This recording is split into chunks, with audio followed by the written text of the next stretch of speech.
to ask the Scottish Executive what plans it has to meet the Scottish Environment Protection Agency to discuss the European Bathing Water Directive. Minister Stevenson. Scottish Government officials are in regular contact with the Scottish Environment Protection Agency and other stakeholders on the protection of Scotland's bathing waters. Margaret McDougall. Thank you for your answer. As I am sure the Minister is aware, certain beaches are granted abnormal weather waivers if they fail a water quality test following periods of heavy rain. These are predominantly given to East Coast beaches rather than West Coast beaches due to the reliance on rainfall data, which is difficult to get for local areas. Would the Minister agree with me that there has to be greater transparency on how waivers are granted and what data is used when taking into consideration on whether to grant one or not? Minister. The member will be aware, perhaps, of my previous difficulties with weather forecasting, and it is certainly an imperfect science. I think the member makes a very interesting point, and one for which I will confess not to have given great consideration to before.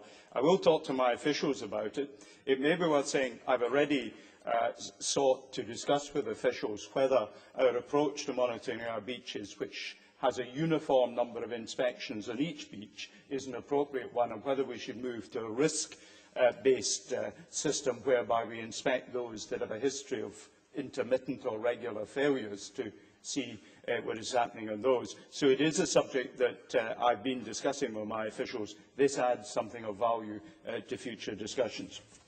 John Scott. Thank you, Presiding Officer. Given the challenges facing Ayrshire beaches in terms of diffuse pollution, is he confident that in the most difficult circumstances can he guarantee that all the public authorities, SEPA, local authorities, public health boards, Scottish Water and Scottish ministers will all be working together during these short-term pollution events, and all this by 2012? Minister. Diffuse pollution is recognised as a substantial contributor to failures of bathing water quality.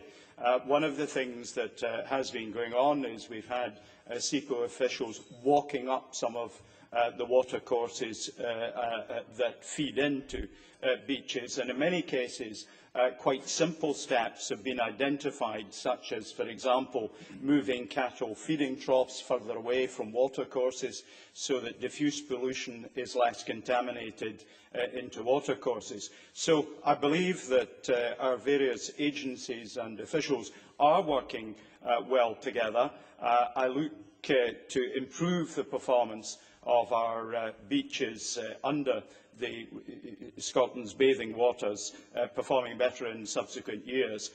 So I hope that that gives the member the necessary reassurance.